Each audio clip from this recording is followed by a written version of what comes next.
बिस्मिल्लाहिर्रहमानिर्रहीम। अस्सलाम वालेकुम। नूरुल आपकी खिदमत में हाजिर है। इमरान खान के लिए दो खुशखबरियाँ, लेकिन आधी आधी। वो क्या हैं? और बलूचिस्तान से पकड़े जाने वाला दहशतगर्द और शेख रशीद और जुल्फ़ी बुखारी की क्या कहानियाँ हैं। लेकिन जनाब, पहले बताऊँ आपको कि इमरान खान साहब के लिए दो खुशखबरियाँ आई हैं। पहली खुशखबरी लोकल है और दूसरी इंटरनेशनल है। ज़ाहिर है वो इतने बड़े लीडर हैं, लोकल भी, पाकिस्तान के भी बहुत बड़े लीडर हैं और सारी दुनिया के, उम्मत मुस्लिमा के तो ख़ास तौर पर उनके लोग डिक्लेयर करते हैं, पीटीआई वाले, और वैसे सारी दुनिया में उससे ज़्यादा, जिस तरह वो दुनिया को सबसे ज़्यादा जानते हैं, इस तरह दुनिया भी सबसे ज़्यादा उन्हीं को जानती है। तो जनाब, लोकल खुशखबरी तो ये है कि वज़ीर-ए-आज़म साहब ने कहा कि आओ बात करें।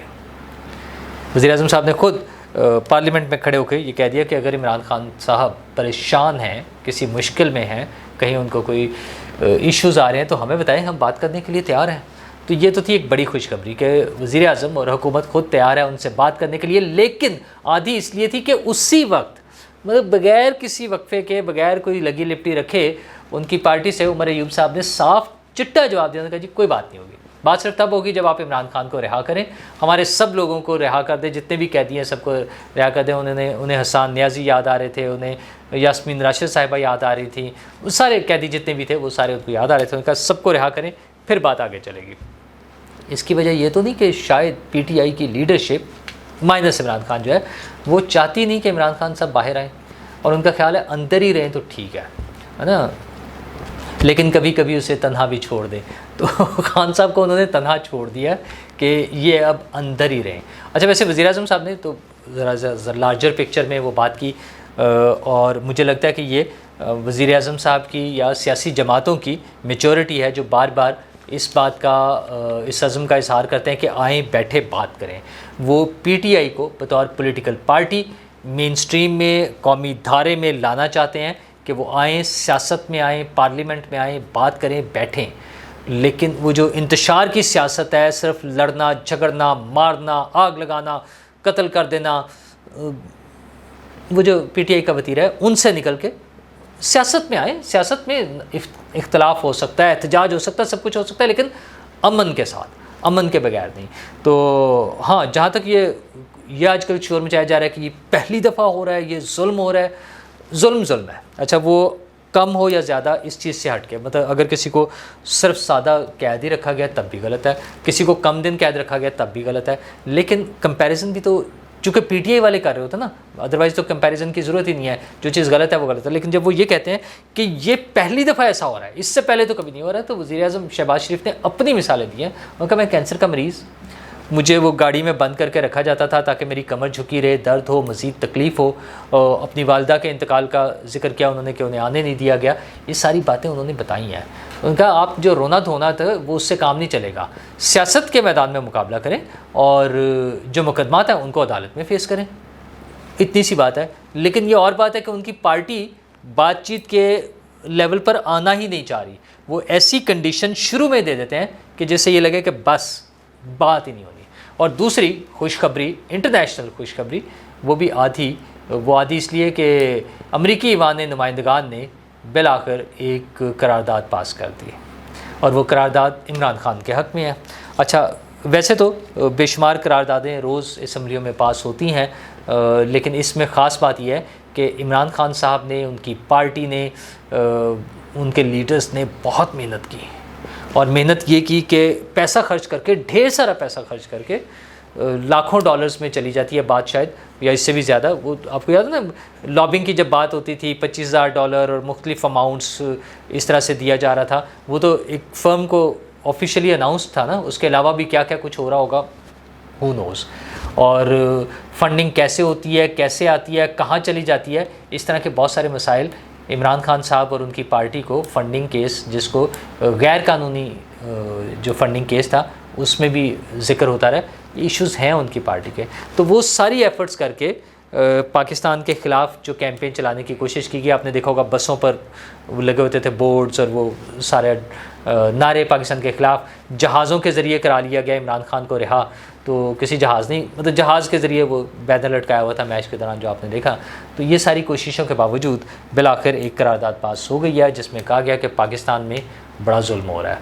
एक तो इंतखाबात के हवाले से कि तहकीकात कराई जाएँ, गैर जानबदाराना और शफाफ तहकीकात हों इंतखाबात के हवाले से, और दूसरा इंसानी हकूक़ और जुल्म सितम, ये सारी चीज़ें। तो पाकिस्तान के दफ्तर ख़ारजा ने बड़ा क्लियर कट दो टोक साफ सा जवाब दिया कि सॉरी, आप कौन, ये इस तरह का कोई मसाइल नहीं है, और बताया कि आप लोगों को पाकिस्तान की ग्राउंड रियलिटीज़ का नहीं पता। अगर मोटी मोटी सी बातें की जाएँ तो जो शफाफ तहकीकात की बात हो रही है वो कैसे हो सकती है? अदालतों के ज़रिए। अदालतों में ऑलरेडी हो रही है, और बहुत सी जगहों पे पीटीआई को रिलीफ मिला है। इंतखाबात के हवाले से देखें तो पीटीआई ने शोर जो मचाया पूरी दुनिया में कि हमें इलेक्शन नहीं लड़ने दिया जा रहा। अच्छा, उनका इंतखाबी निशान इस वजह से उनसे छिन गया क्योंकि उन्होंने इंट्रा पार्टी इलेक्शन नहीं कराए थे, और इसी तरह से उनका इंतखाबी निशान इससे पहले भी उनसे वापस लिया गया था, उन्होंने इलेक्शन नहीं कराए थे। तो ये उनका मसला है पहले से, उसका मुताबिक हुआ। अच्छा, उनके लोगों को, हमारे लोगों को इलेक्शन नहीं लड़ने दिया जा रहा, सबसे ज़्यादा उनके कैंडिडेट्स थे मैदान में। अच्छा, उन्होंने इलेक्शन लड़ा, उनके अपने कैंडिडेट्स खुद कहते हैं, मतलब मेरी पर्सनल उनके लोगों से बातचीत हुई है, जिन्होंने कहा कि पहली मरतबा इतना पुरअमन इलेक्शन डे था और इतना स्मूथ और फेयर शफाफ इलेक्शन डे, कोई कहीं प्रॉब्लम नहीं थी, कोई हर्डल नहीं थी। मतलब 2018 के इलेक्शन में हम देख चुके हैं कि ख़ास तौर पे पंजाब में नून लीग का किसी ने बैनर उठाया हुआ है, किसी ने शर्ट पहनी हुई है, किसी ने बैज लगाया हुआ है, किसी ने कैप पहनी है, तो उनको पोलिंग स्टेशन के अंदर नहीं जाने दिया जाता था। ये 2018 की, अभी कल की बात है, 2018 की बात है। तो 2024 के इलेक्शन में तो खुद पीटीआई के लोग इस बात का एतराफ़ करते हैं कि इलेक्शन डे बड़ा ही स्मूथ, शफाफ, साफ़ सुथरा, नीट एंड क्लीन था, कोई मसला ही कोई नहीं था। अच्छा जी, सारा इलेक्शन हो गया, जीतने नहीं दिया जी 45-47, वो 80 से ज़्यादा बंदे हैं उनके, 80-90 के करीब वो जो उनके लोग हैं MNAs, कहाँ से आ गए अगर आपको जीतने नहीं दिया गया? अगर वो कहते हैं हमारी तो 150 सीटें थी और 180 रही, तो अगर 90 पे रोकना था तो बाकी 90 पे भी रोक लेते हैं। मतलब इन 90 सीटों पे जो लोग जीते हैं वो कौन से उन्होंने जिन बिठाए हुए थे, वो कोई कोक आप से ला के या कोई रूहानी उलूम करके, कोई वो जो है ना उनका रूहानियत वाला भी सिलसिला, कि जो ये 90 सीटें जो हैं वो इस्टेब्लिशमेंट और फ़ौज और नून लीग और पीपल्स पार्टी सारे मिलकर उनसे नहीं छीन सके और बाकी 90 छीन ली। वो इस 90 में कौन सा कमाल था? अच्छा, पंजाब में हरा दिया, बलूचिस्तान में नहीं हरा सके। पंजाब में भी बराबर ढेर सारी सीटें हैं ना, इतनी सारी सीटें जो है वो जब बाकी सीटें हरा रहे थे तो ये भी हरा लेते। तो ये फजूल बातें करके सिर्फ पाकिस्तान का इमेज ख़राब करने के लिए, पाकिस्तान को नुकसान पहुंचाने के लिए, पाकिस्तान की स्टेबिलिटी को नुकसान पहुंचाने के लिए, पाकिस्तान को बदनाम करने के लिए वो जो एफ़र्ट्स कर रहे हैं उन्होंने जाके कर लिए। अच्छा, ये करारदाद भी जो है नॉन बाइंडिंग करारदाद है, हुकूमत पर कोई पाबंदी नहीं है इसकी, ठीक है, लेकिन इमरान खान साहब के लिए इतने सारे पैसे खर्च करके आधी खुशखबरी ज़रूर है कि चले उनके दिल को तसल्ली हुई होगी कि यार देखें मेरे हक़ में आवाज़ उठी है, पैसे दे के सही, पाकिस्तान को नुकसान पहुंचाने की नीयत से सही। लेकिन ये भी उनके लिए कोई नई बात तो नहीं है, वो तो पाकिस्तान को नुकसान पहुंचाने के लिए तो वो इलेक्शन से भी पहले 2014 में और उससे पहले वो कहते थे कि जनाब बिलों को जलाना, सिविल नाफरमानी की तहरीक चलाना और पाकिस्तान में पैसे जो है बैंकिंग सेक्टर के बजाय हुंडी से भिजवाने की तरगीब देना बैरून मुल्क मुकीम पाकिस्तानियों को, ये सारी हरकतें वो करते रहे हैं। हुकूमत में आकर उन्होंने IMF से डील करके और उससे मुकर जाना, अगेन पाकिस्तान को नुकसान पहुंचाने के लिए। हुकूमत से निकलने के बाद IMF को और दुनिया भर के इदारों को ख़त लिखना पाकिस्तान के ख़िलाफ़, ये सारे काम वो बार बार कर चुके हैं, इसलिए ये कोई अनोखी बात नहीं है। एक बार उन्होंने अपना शौक़ पूरा कर लिया। अमेरिका को सोचना चाहिए जब वो इंसानी हकूक़ की बात करते हैं, तो ख़ास तौर पे कैदियों की जब बात होती है, ये जो 9 मई के हवाले से हैं, तो अमेरिका में क्या हुआ था, 9 मई उनका 9/11 तो छोड़ दे चले, वो बहुत बड़ा इशू था, उस पर भी जो कुछ हुआ वो एक अजीब ही जुल्म की दास्तान कहें उसको आप। लेकिन जो ताज़ा तरीन हुआ कैपिटल हिल पर हमले के बाद, तो वहाँ क्या हुआ, वहाँ लोगों के साथ क्या सलूक हुआ, वो मेरे ख्याल है 400-500 लोग पकड़े गए थे, सज़ाएँ भी हो गई, और अभी भी 100 से ज़्यादा लोग हैं जिनको अभी सज़ाएँ नहीं हुई हैं, वो भागे हुए हैं, मफरूर हैं।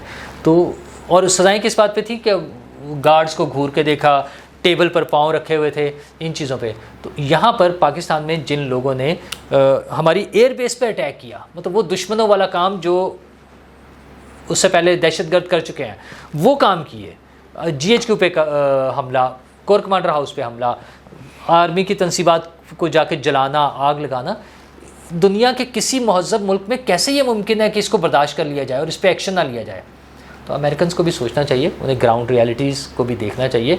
ठीक है, फंडिंग शंडिंग हो गई, लॉबिंग कर ली, वो अपनी जगह है, लेकिन सोच समझ के किसी मुल्क के हवाले से बात करनी चाहिए। और जब दहशतगर्दी की बात हो रही हो तो बलूचिस्तान में फिर एक दहशतगर्द पकड़ा गया जिसने इंडिया से, रॉ से ये सारे ताल्लुकात का एतराफ़ कर रहा है। मसला फिर वही है कि जब हम ऑपरेशन अज़्म इस्तेहकाम शुरू करने जा रहे हैं तो कुछ लोगों को तकलीफ़ हो रही है कि ये ऑपरेशन क्यों होने जा रहा है। क्या वो ये चाहते हैं कि दहशतगर्दों पे हाथ ना डाला जाए? क्या वो ये चाहते हैं कि वो शरपसंद जो आए रोज़ पाकिस्तान के शहरियों को नुकसान पहुंचा रहे हैं, उनकी जानें ले रहे हैं, उनको ना रोका जाए? क्या ये सियासी जमातें ये चाहती हैं कि वो दहशतगर्द जो पाकिस्तान के फ़ौजी जवानों, अफसरों की जानें ले रहे हैं हर रोज़, उनको ना रोका जाए? क्यों?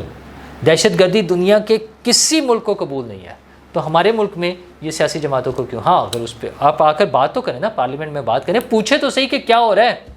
आपने सोचा ऑपरेशन हो रहा है, आपने सोच लिया ऑपरेशन का नाम अज़्म इस्तेहकाम है, तो कहीं पाकिस्तान को इस्तेहकाम ना मिल जाए। और दहशतगर्दों के ख़िलाफ़ हो रहा है तो इन जमातों ने खुद ही सोच लिया कि ये हमारे ख़िलाफ़ होगा।